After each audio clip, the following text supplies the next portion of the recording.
In those days, Israel had no king. Everyone did what was right in his own eyes. Judges 21:25. There is a story buried deep in the book of Judges so horrific that even seasoned readers look away. No one names their child after the Levite. No Sunday school flannelgraph tells this tale. But the truth remains. This is the story of one woman. And the night her silence broke a nation. A Levite from Ephraim took a concubine from Bethlehem in Judah. She wasn't his wife. She had no legal voice. No security. Just a role. But something happened. She left him. Some say she was unfaithful. Others say she fled abuse. She ran back to her father's house in Bethlehem. For 4 months, she lived in silence. And then the Levite came for her, not with love but with duty.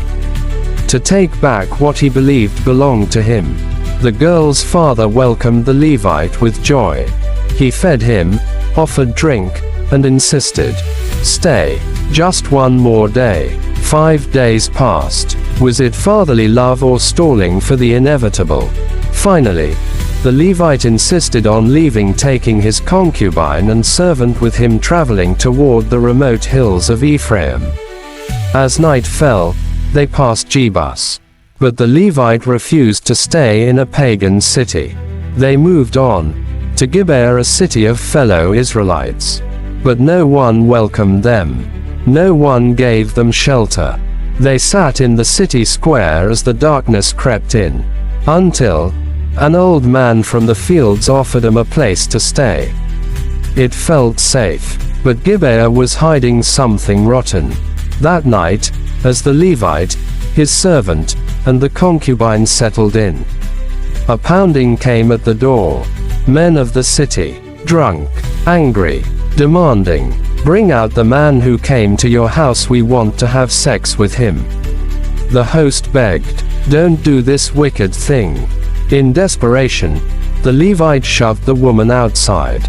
One man, one choice, and she faced the mob alone.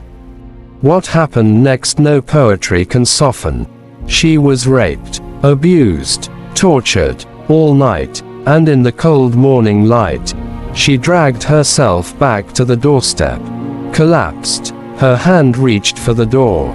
But no one opened it. When the Levite finally saw her, he spoke no comfort. He said no prayer. He simply said, "Get up. Let's go." But she didn't move. She was dead. The Levite picked up her body, placed her on his donkey, went home, and then he cut her into 12 pieces. One piece for each tribe of Israel. A message soaked in blood and horror. He sent them across the land. And the tribes were outraged. Nothing like this has ever happened. For once, Israel was united. And they marched. All tribes gathered at Mitzpah. The Levite told his side. But he left things out. He shaded his blame. The people demanded justice. They asked the tribe of Benjamin, "Surrender the men of Gibeah." But Benjamin refused. Brother rose against brother, and the first civil war in Israel began. Tens of thousands died. The land shook with the cries of men who should have been allies. Benjamin's army was defeated, cities burned, men slaughtered. Only 600 men remained. And suddenly regret struck Israel. They had sworn an oath not to give the daughters to Benjamin. Now, a tribe would vanish. So they devised a solution.